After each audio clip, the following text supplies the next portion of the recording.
Well, let's speak now to, yes, a Manchester City fan, Paul Huckerby, and a Manchester United fan, Ciaran Redmond, joining us as well. Gentlemen, thank you for joining us both at the same time. We're very honoured. First of all, have you got your coach tickets? Because I guess trying to get to Wembley tomorrow by rail is going to be impossible.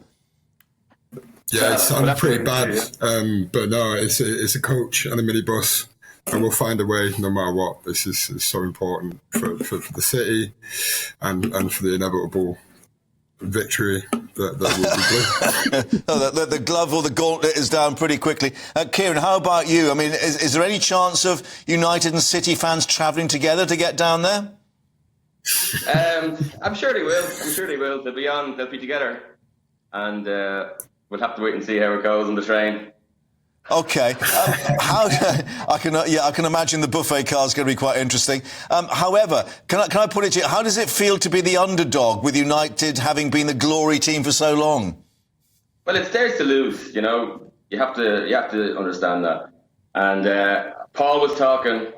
He was talking on this show, and he said if you had a choice between Champions League or FA Cup, and he chose to beat United at the FA Cup at Wembley. So that means we live rent-free in their heads, which means we have a chance. And we beat them already. Okay, and Paul, I mean, just to remind people, this is the first time the two have met in this sort of arena.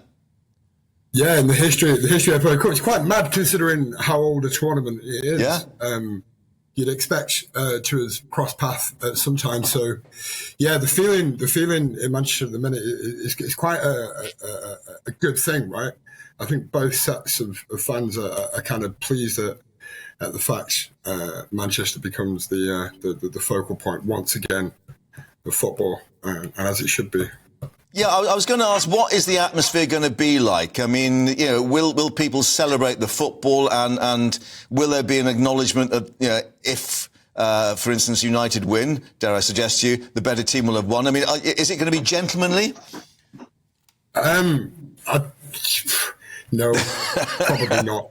I doubt it. I think it's because of the treble, right? If they can defend their treble, I think you probably get a lot more Reds giving us some backing in Istanbul. But for this, it's a generational thing. Times have changed a lot in this rivalry, but right at the end of the day, we still kind of. On Derby Day, it's a different kettle. It's a different kettle of fish, right?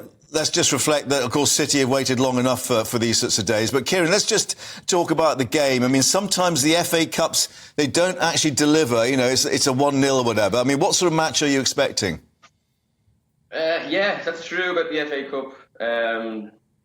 Definitely over the years. But, I mean, to be honest, United, I think a good performance. We had a good season. The start of the season, when I was watching the match with Paul, we lost against Brentford, and he was there with me that day. And he put his arm around me, and he says, "You're getting relegated." And we finished third, and now we're about to win 2 domestic competitions, so we'll see. Okay, so let's get a scoreline from both of you. Ciaran, first of all, what are you looking at? Be tight. I'm going to say 2-1. 2-1 United. Right, okay. And Paul, your end, what are you going for? I think if we score early, I think we'll smash them 4, maybe 5. If you look at that first half against Real Madrid, do you know what I mean? If we go in hard and aggressive and we score early, first 15 minutes, and if you notice United, whenever they capitulate against Liverpool, for example, when they fell apart, Brentford as well. So if United go down early, they could quite easily just fall apart. And the way that City are playing at the minute, the Real Madrid being an example, it could be an absolute massacre. Or I could be eating my words and then turning my phone off for the rest of the week. Well, thank you both for joining us, and great to see you in both in such good humour. Whether that'll continue by the time you've managed to get to Wembley tomorrow with all the travel difficulties, but we wish you a safe journey and wish you a good match as well.